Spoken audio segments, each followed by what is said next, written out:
Puji nama Tuhan. Shalom. Shalom. Sekali lagi shalom. Saya mau nanya dulu nih, apa kabarnya teman-teman semua? Apa kabar semuanya? Dahsyat, luar biasa. Yes, yes, yes. Puji nama Tuhan. Kita memulai ibadah kita mau sama-sama memuji nama Tuhan. Kita mau sama-sama berdoa terlebih dahulu. Terima kasih Tuhan, terima kasih Roh Kudus, setiap penyertaan Tuhan atas kehidupan kami, baik teman-teman yang ada di rumah, kami yang ada di sini Tuhan yang pelayanan. Kami percaya Tuhan, kami mau undang hadirat-Mu bersama-sama dengan kami untuk memuji dan memuliakan nama Tuhan. Terima kasih Tuhan, terima kasih Roh Kudus, kami mau memuji dan memuliakan nama Tuhan. Haleluya, amin. Mari kita penuh sukacita pada saat ini datang kepada Tuhan. Kita persiapkan hati kita, sebab Ia layak kita sembah. Haleluya. Kita naikkan pujian nih. Kau terbesar dan mulia, ajaib semua perbuatanmu. Kau terbesar dan mulia, biarlah semua memujimu.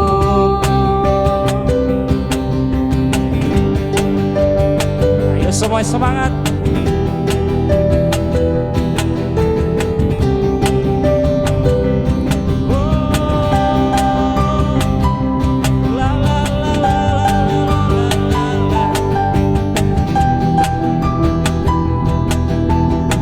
Katakan segenap hati aku memuji, segenap jiwa aku bernyanyi, karena Roh-Mu ada dalamku, Tuhan. Mari angkat tangan kita semua. Ku angkat tanganku memuji, ku angkat suara dan bernyanyi, karena Roh-Mu ada dalamku, Tuhan. Mari menari memuji, ungkapkan sukacita di hati. Semuanya katakan, Kau terbesar dan mulia, ajaib semua perbuatanmu. Semua semangat bagi Tuhan. Kau terbesar dan mulia, biarlah semua memujimu. Haleluya.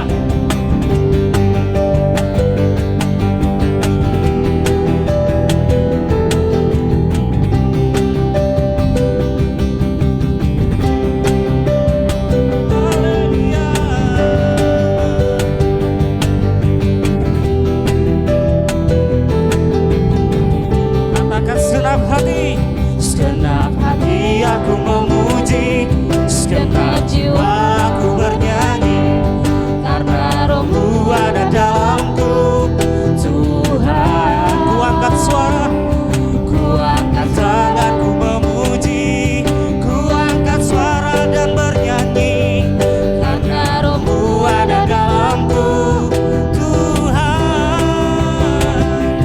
Mari bernyanyi memuji, ungkapkan sukacita di hati. Mari lompat bagi Tuhan. Haleluya. Kau terbesar dan mulia, ajaib semua perbuatanmu. Kau terbesar dan mulia, biarlah semua. Kau terbesar dan mulia, ajaib semua perbuatan. One more. Kau terbesar dan mulia, biarlah semua memujimu. Biarlah semua memuji. Biarlah semua memujimu. Come on.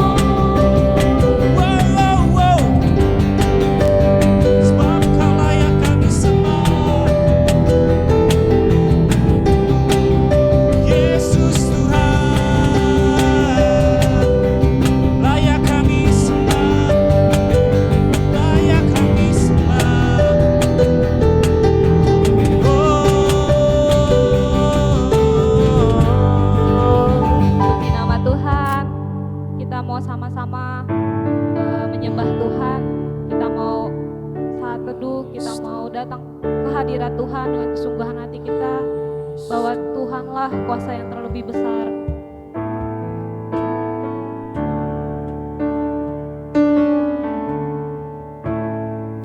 Kuasa-Mu terlebih besar,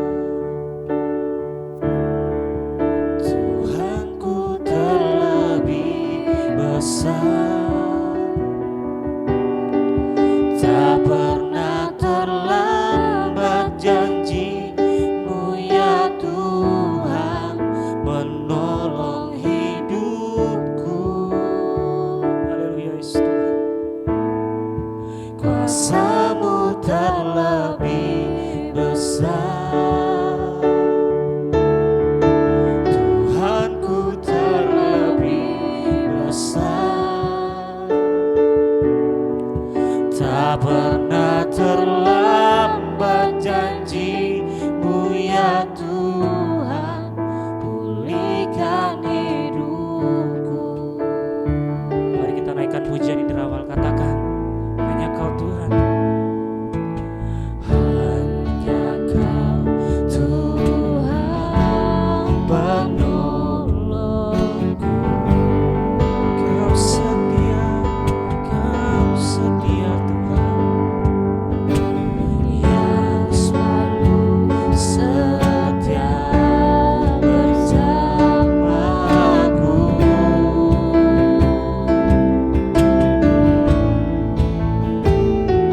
Kasih-Mu yang sanggup mengubah kehidupanku. Sungguh ku percaya, sungguh ku percaya, kuasa-Mu terlebih besar, Tuhanku terlebih besar, tak pernah terlambat janji-Mu ya Tuhan, menolong hidupku. Kuasa-Mu terlebih besar, Tuhanku terlebih besar,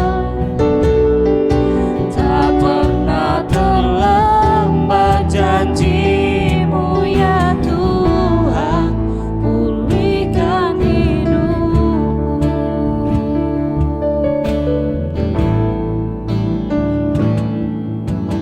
Hanya Kau Tuhan penolongku, sebab Kau setia, yang selalu setia bersamaku.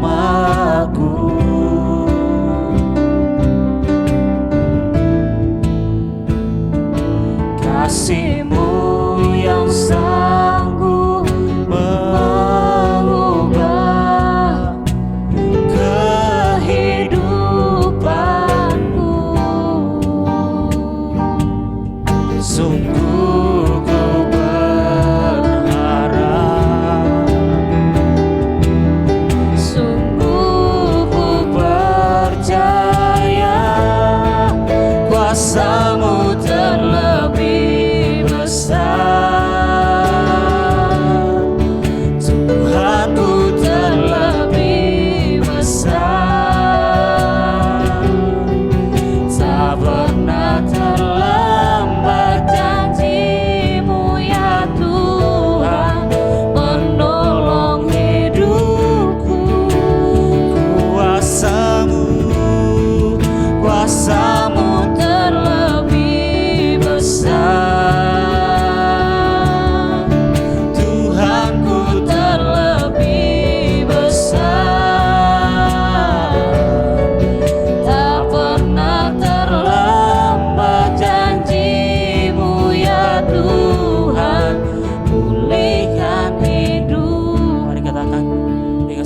hati kita. Kuasa-Mu terlebih besar. Serahkan pada hamba-Nya pada saat hari ini. Tuhanku terlebih besar, tak pernah terlambat janji-Mu ya Tuhan, menolong hidupku.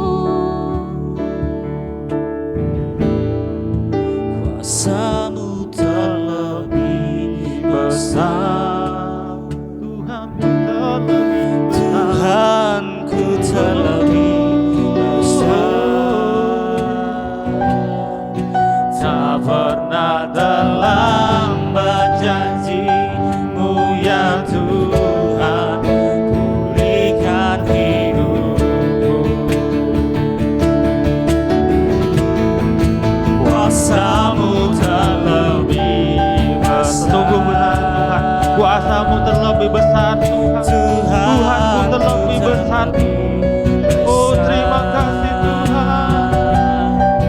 Tak pernah terlambat janji-Mu ya Tuhan, menolong hidupku.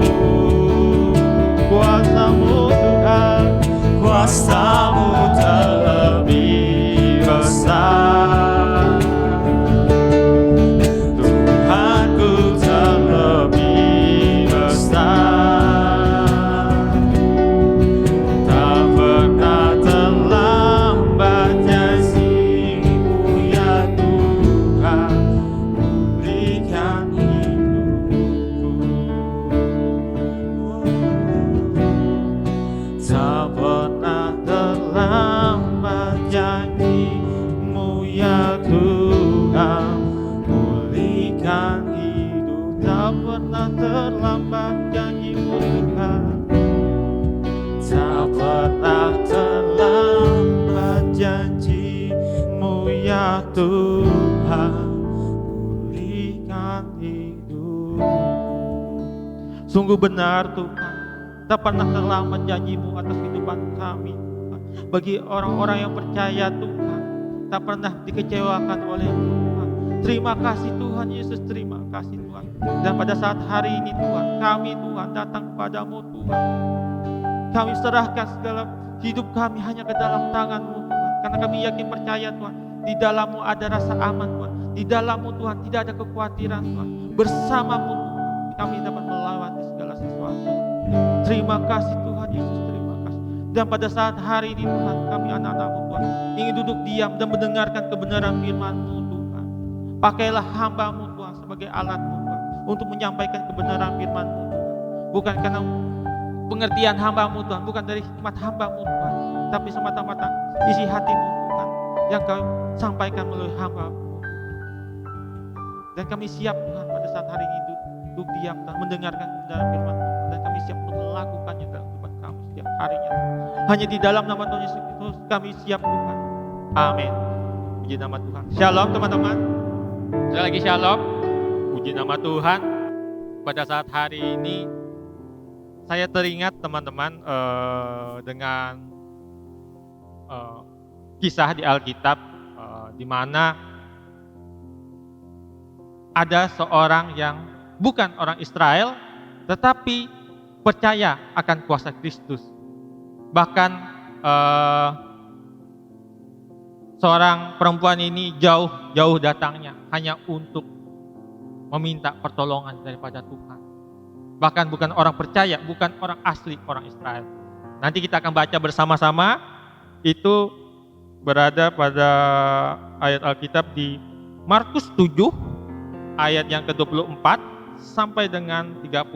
Nanti kita juga akan lihat perbandingannya itu di Matius 15 ayat 21 sampai 28, tapi kita akan ambil setengahnya. Di sini saya akan bacakan Markus 7 ayat 24 sampai yang ke-30 dengan perikop perempuan Syro-Fenisia yang percaya. Ayat yang ke-24 dimulai. Lalu Yesus berangkat dari situ dan pergi ke daerah Tirus. Ia masuk ke sebuah rumah dan tidak mau bahwa ada seorang yang mengetahuinya, tetapi kedatangannya tidak dapat dirahasiakan. Malah seorang ibu yang anaknya perempuan kerasukan roh jahat segera mendengar tentang dia, lalu datang dan tersungkur di depan kakinya. Perempuan itu seorang Yunani bangsa Siro-Fenisia. Ia memohon kepada Yesus untuk mengusir setan itu dari anaknya. Lalu Yesus berkata kepadanya, biarlah anak-anak kenyang dahulu, sebab tidak patut mengambil roti yang disediakan bagi anak-anak dan melemparkannya kepada anjing. Tetapi perempuan itu menjawab, benar Tuhan, tetapi anjing yang di bawah meja juga makan remah-remah yang dijatuhkan anak-anak. Maka kata Yesus kepada perempuan itu, karena kata-katamu itu, pergilah sekarang, sebab setan itu sudah keluar dari anakmu.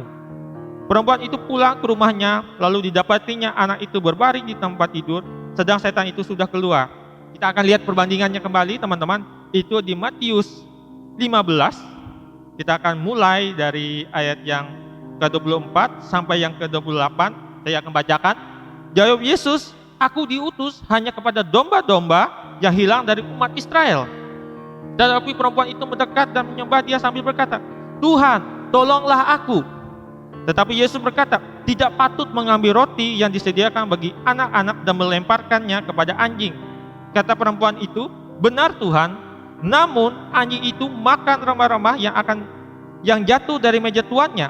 Maka Yesus menjawab dan berkata kepadanya, hai ibu, besar imanmu, maka jadilah kepadamu seperti yang kau kehendaki. Dan ketika itu juga anaknya sembuh. Nah, teman-teman, di sini kita mengambil dua perbandingan dari ayat yang berbeda gitu ya, dari Matius 15 tadi dan juga dari Markus 7. Tapi di sini saya mengambil sebuah tema yang dimana tema ini berjudul kenalilah dirimu, kesene arepmu, kan lo. Kalau bahasa Inggrisnya itu kesene arepmu. Karena seringkali kita sebagai orang Kristen tidak pernah mengenali dirinya sendiri. Tidak kesene arepa. Seperti yang sering dikatakan oleh teman kita, Saudara Pras, siapakah diri kita ini? Kita adalah orang berdosa. Kita harus ingat itu. Kita harus ingat itu, teman-teman. Makanya hari ini, kenalilah dirimu. Seringkali kita selalu menuntut Tuhan, aku ingin ini Tuhan, aku ingin itu Tuhan. Aku ingin masalahku diselesaikan, aku ingin studiku dilancarkan, aku ingin Tuhan. Keluargaku dipulihkan, aku ingin masalahku diselesaikan, bla bla bla. Kita menuntut kepada Tuhan. Tetapi pernahkah kita sadar akan diri kita? Siapa kita di hadapan Tuhan? Seperti pembacaan firman Tuhan kita tadi, teman-teman, yang saya bacakan tadi, dia dalam Alkitab tadi yang kita bacakan, ada seorang tokoh perempuan yang bukan orang Israel. Pada saat itu Tuhan Yesus berkata, Tuhan hanya melakukan mujizat bagi orang-orang Israel yang terhilang dulu. Jadi secara sehari-harinya hanya untuk orang Israel aja. Yang di luar Israel tuh nanti diutamakan dulu orang Israel. Bahkan tadi kalau kita baca kata-kata Tuhan tuh luar biasa kasar kalau kita secara manusia biasa ya. Anjing. Waduh, teman-teman, kalau kita secara normal, secara akal sehat, kalau sini teman-teman yang pemain game gitu ya, dengar itu bisa emosi jiwa gitu ya. Dikatakan anjing. Karena mainnya jelek, anjing. Gitu ya. Dan bla bla bla gitu. Tetapi di sini Tuhan yang berkata seperti itu. Gimana perasaan lo gitu, teman-teman? Gimana perasaan Pian dikatakan itu? Tetapi apa yang dikatakan perempuan itu adalah hal yang begitu luar biasa, teman-teman. Dia tidak berkata, Tuhan kenapa aku dibilang anjing? Oh Tuhan kenapa aku dikatakan seperti itu? Tidak pantas Tuhan, aku kan manusia gitu. Tapi apa yang dikatakan seorang perempuan? Benar Tuhan. Walaupun seorang anjing, tetapi aku pun layak Tuhan mendapatkan. Dia remah-remahnya aja Tuhan yang jatuh. Nah di sini teman-teman kita mari belajar, kita mari merenungkan. Kenalilah diri kita di hadapan Tuhan. Siapa kita? Seringkali ya seperti saya bilang tadi, kita tuh dia kesini arepa. Lu Kristen. Wah. Katanya orang Kristen. Tapi Apa dasar kita menjadi orang Kristen? Apa dasar kita menjadi orang Kristen, teman-teman? Di sini saya akan ambil di Efesus 5 ayat 8. Apa dasar kita menjadi orang Kristen? Di sini saya akan bacakan. Memang dahulu kamu adalah kegelapan. Kita dulu kegelapan. Orang yang tidak mengenal Tuhan. Orang berdosa gitu ya. Singkatnya kalau kita universalkan, kita ini orang berdosa gitu. Tetapi sekarang kamu adalah terang di dalam Tuhan. Tetapi ketika kita mengenal Kristus, kita menjadi terang. Karena apa? Karena pengenalan kita kepada Kristus. Sebab itu, katanya di situ, hiduplah sebagai anak-anak terang. Apa ciri-cirinya orang yang kesini arepa? Yang mengenal dirinya. Yang pertama adalah dia akan ingin hidup sebagai anak-anak terang. Karena dia tahu dulunya aku ini orang berdosa. Tuhan angkat aku dari ruang liang dosa, dari lumpur dosa gitu ya. Dari masa lalu yang tidak mengenal Tuhan. Tuhan perkenalkan, Tuhan angkat aku di situ. Jadi apa yang harus kita kira-kira orang yang mengenal dirinya, dia akan berjuang untuk hidup sebagai anak-anak terang, hidup sebagai anak-anaknya Tuhan. Karena kalau kita baca selanjutnya teman-teman di ayat yang ke-9 katanya, karena terang, karena anak Tuhan, karena terang berbicara di sini adalah hidup kita mengikuti caranya Tuhan. Karena terang hanya berbuahkan kebaikan, keadilan, dan kebenaran. Nah, 3 hal itu. Ciri orang yang kesini arepa. Bukan lagi jadi orang sombong. Oh, aku tuh Kristen, tenangi, selamati karya aku. Dia narai aku berdosa. Jewu aku bertobat. Oh, dia narai aku berbuat dosa. Jewu aku bertobat, dai. Dia narai aku sembahyang. Tuhan ku ti pengampun. Dia narai. Dia narai aku jandau dia sembahyang. Dia narai. Jadi Tuhan jadi mengampuni kita. Tenang nih. Tuhan sudah mengampuni kita, tenang aja. Tenang aja. Tetapi katanya di sini ketika kita mengenal diri kita dengan sebenarnya bahwa kita orang berdosa, kita akan berjuang. Kita akan berjuang menjadi anak-anaknya Tuhan. Karena 3 hal tadi karena terang itu karena Tuhan itu tidak mengenal namanya dosa.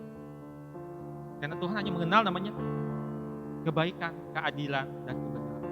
Kalau kita tambah lagi dengan buah roh, wah luar biasa gitu. Banyak lagi yang harus kita lakukan sebagai orang yang hidup di dalam Tuhan. Itu teman-teman. Karena kenapa? Ketika kita mengenal diri kita dengan sepenuhnya, kita sadar kita akan menjadi orang yang rendah hati. Ini kita akan baca teman-teman di Yakobus 4 ayat 6 saya akan bacakan di sini. Tetapi kasih karunia yang dianugerahkannya kepada kita lebih besar daripada itu. Karena itu ia katakan Allah menentang orang congkak tetapi mengasihani orang yang rendah. Nah, orang yang mengenal dirinya bahwa dirinya berdosa, dia akan merasa rendah hati di hadapan Tuhan. Dia tidak akan aku sudah bertobat Tuhan, aku ingin mengenal Engkau. Tetapi Tuhan, aku memang orang berdosa Tuhan, layakkan aku untuk menjadi pribadi yang semakin dekat kepadamu, pribadi yang ingin selalu dekat, ingin selalu bersamamu. Layakkan aku Tuhan. Kenapa? Karena kita tahu siapa diri kita.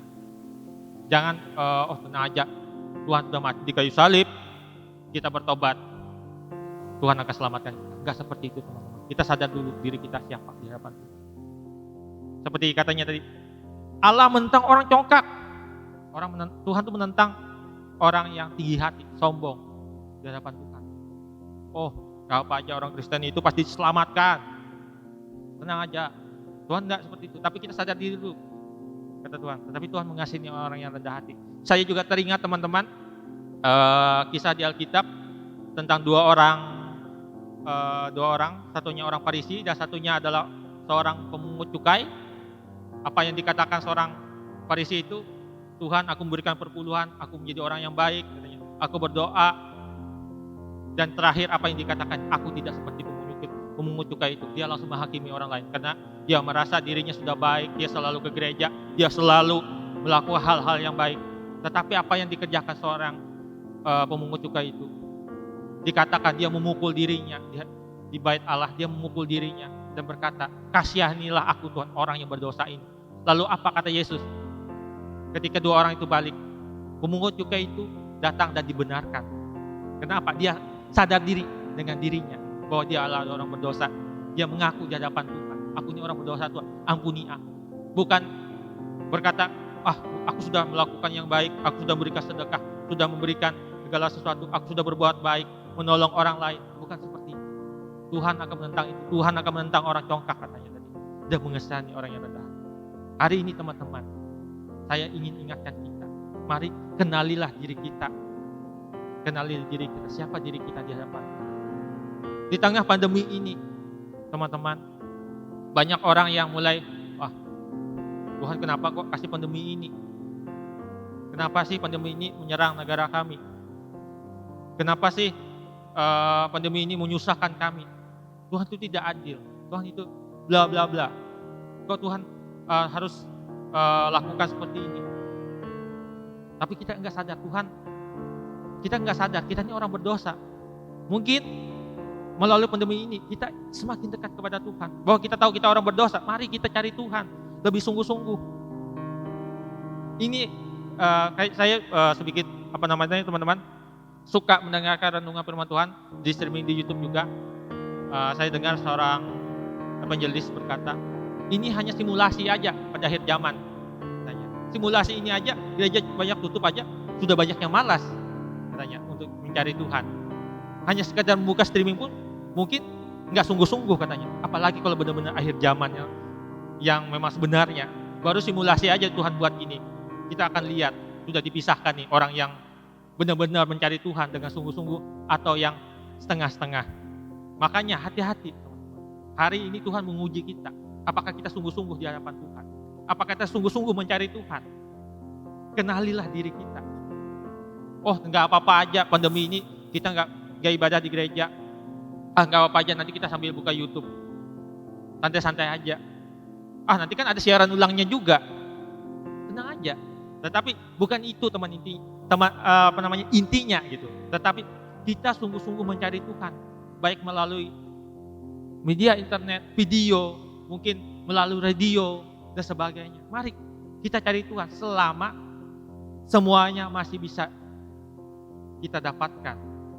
Saya berpikir seandainya tiba-tiba internet kita putus, itu teman-teman, internet kita putus, apakah kita bisa mendengarkan kebenaran firman Tuhan seperti ini? Mungkin aja kayak sebelumnya yang pernah terjadi di Kuala Kurun 3 hari atau sehari aja internet itu putus gitu ya, dan tiba-tiba terjadi lagi misalkan 1 bulan internet tidak bisa berjalan. Bagi Indonesia aja kita akan kelang kabut, kita akan susah mencari Tuhan. Carilah Tuhan, tidak hanya melalui streaming, tapi kita bangun relasi kita di hadapan Tuhan. Kita bangun relasi kita. Kenapa? Kita harus sadar diri dulu. Siapa diri kita ini di hadapan Tuhan? Itu yang sering dikatakan saudara Pras bagi kita. Kita hanya orang berdosa yang mendapat kasih karunia untuk diselamatkan. Hargailah itu, perjuangkan itu. Sudah gratis keselamatan itu, jangan disia-siakan.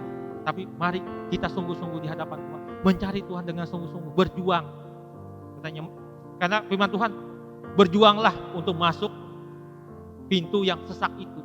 Karena begitu lebar jalan untuk menuju kebinasaan. Nah ini teman-teman, ayo kita sadar diri di hadapan Tuhan. Dan saya juga teringat teman-teman hal yang luar biasa gitu ya. Dari Alkitab juga, di mana sekumpulan orang gitu ya membawa seorang perempuan zina di hadapan Tuhan untuk dihakimi. Dan apa yang dilakukan Tuhan? Banyak orang yang sadar diri, dia tuh orangnya berzina, tapi apa kata Tuhan? Kita akan baca itu di Yohanes 8 ayat 7. Ketika mereka terus-menerus bertanya kepadanya, ia pun bangkit berdiri lalu berkata kepada mereka, barang siapa di antara kamu tidak berdosa, hendaklah ia yang pertama melemparkan batu kepada perempuan itu. Ini adalah sebuah kisah di mana Tuhan Yesus dihadapkan dengan seorang perempuan zina. Sekumpulan orang ingin mencobai Tuhan Yesus. Apa yang akan dilakukan Tuhan Yesus tentang perempuan zina. Tetapi kata-kata Tuhan Yesus begitu luar biasa. Bagi kamu yang tidak berdosa, lempar dulu. Siapa yang gak berdosa, hakimi dia. Saya yakin percaya tidak ada orang yang tidak berdosa. Tuhan berkata begitu. Sadarilah diri kita. Kalau kita tidak berdosa, boleh kita hakimi orang lain. Boleh kita melakukan, berkata, oh aku sudah berbuat ini, aku tidak berdosa. Tetapi teman-teman, sadarilah diri kita.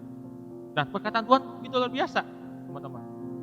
Kalau kita baca di ayat selanjutnya, kita baca di ayat yang ke-10, lalu Yesus bangkit berdiri dan berkata kepadanya, hai perempuan, di manakah mereka? Tidak adakah seorang yang menghukum engkau? Jawabnya, tidak ada Tuhan.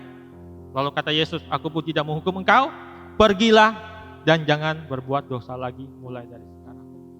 Ayo sadar diri kita, kita berdosa. Dan apa yang Tuhan katakan, aku tahu kamu berdosa, tapi jangan berbuat dosa lagi dari sekarang.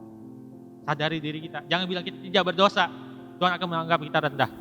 Tuhan menentang orang congkak katanya tadi. Tapi mari kita sadar diri kita di hadapan Tuhan, dan kita jangan berbuat dosa lagi. Lakukan apa yang Tuhan inginkan dalam kehidupan kita, cari Tuhan dalam kehidupan kita, berjuanglah. Ini adalah simulasi dari akhir zaman, teman-teman. Kalau kita jadi malas-malasan, membuat kita kendor untuk mencari Tuhan, ya siap-siap Tuhan akan memisahkan kita. Tetapi ketika kita sungguh-sungguh di hadapan Tuhan, kita tahu diri kita siapa, mari kita cari Tuhan bersama-sama. Baik melalui streaming, baik itu melalui jaringan relasi kita di hadapan Tuhan, melalui doa penyembahan kita di dalam rumah kita sendiri atau bersama keluarga, mari kita cari Tuhan. Mungkin melalui radio, tidak masalah, carilah Tuhan selagi Tuhan masih ingin ditemui. Kalau teman-teman mencari Tuhan, Tuhan sudah tidak ingin mencari teman-teman, ya apalah daya. Siap-siap bagi orang-orang yang sebelah kiri, kalau nggak salah, jadi kambing. Tetapi mari kita sadar, kita adalah orang berdosa, jangan berbuat dosa lagi, carilah Tuhan, berjuanglah untuk melakukan apa yang diinginkan Tuhan dalam kehidupan kita. Dan yang pasti teman-teman, bangun relasi kita di hadapan Tuhan. Biarlah penyembahan kita, hidup kita berbau harum di hadapan Tuhan. Amin buat kebenaran firman Tuhan. Tuhan Yesus berkati.